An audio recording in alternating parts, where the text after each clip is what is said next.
ভাবুন তো, একটা দেশ যেখানে কোটি মানুষ রাস্তায় নেমে ইতিহাস বদলে দিল, একটা পতন যেটা কাঁপিয়ে দিল পুরো বিশ্বকে। কিন্তু প্রশ্ন এখনো অমীমাংসিত। বাংলাদেশ কি সত্যিই নতুন ভোরের দিকে হাঁটছে, নাকি আবারও অন্ধকার রাজনীতির চক্রে বন্দী হতে যাচ্ছে? 2024 সালের আগস্ট, যে তারিখ বাংলাদেশের রাজনৈতিক ইতিহাসে লেখা থাকবে রক্ত আর সংগ্রামের কালি দিয়ে। ছাত্র জনতার আন্দোলনে পতন হলো দীর্ঘদিনের সরকার।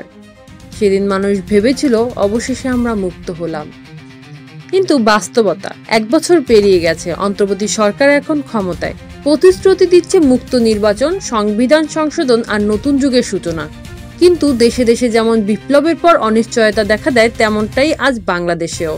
ঢাকার শাহবাগে প্রতিদিন এখনো জড়ো হয় তরুণ তরুণীরা। কেউ গিটার বাজিয়ে গান গায় স্বাধীনতার, কেউ আঁকে দেয়ালে নতুন ভবিষ্যতের ছবি। তাদের চোখে এক অদম্য আশা, বাংলাদেশ বদলাবেই। তবে আশা আর আকাঙ্ক্ষা পাশাপাশি।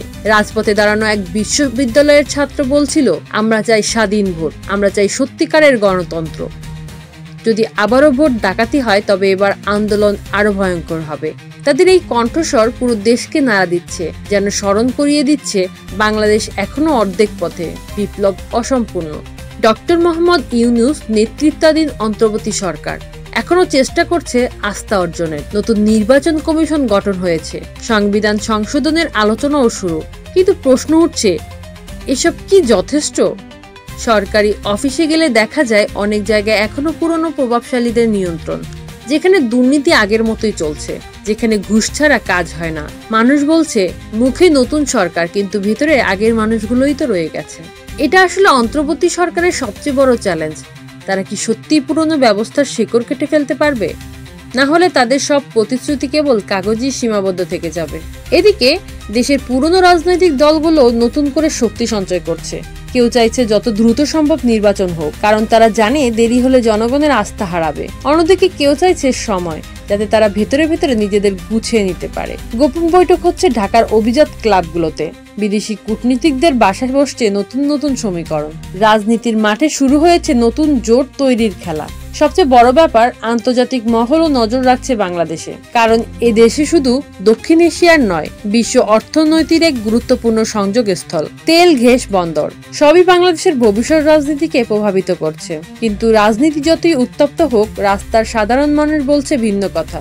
একজন রিক্সা চালক কণ্ঠ ভারী করে বলল, ভাই, রাজনীতি দিয়ে তো পেট ভরে না। ডেঙ্গুতে মানুষ মরছে, বাজারে চাল ডাল কেনা মুশকিল। আমাদের কথা কে শুনবে? ডেঙ্গুর প্রকোপ বাড়ছে প্রতিদিন, হাসপাতালগুলো ভর্তি রোগীতে।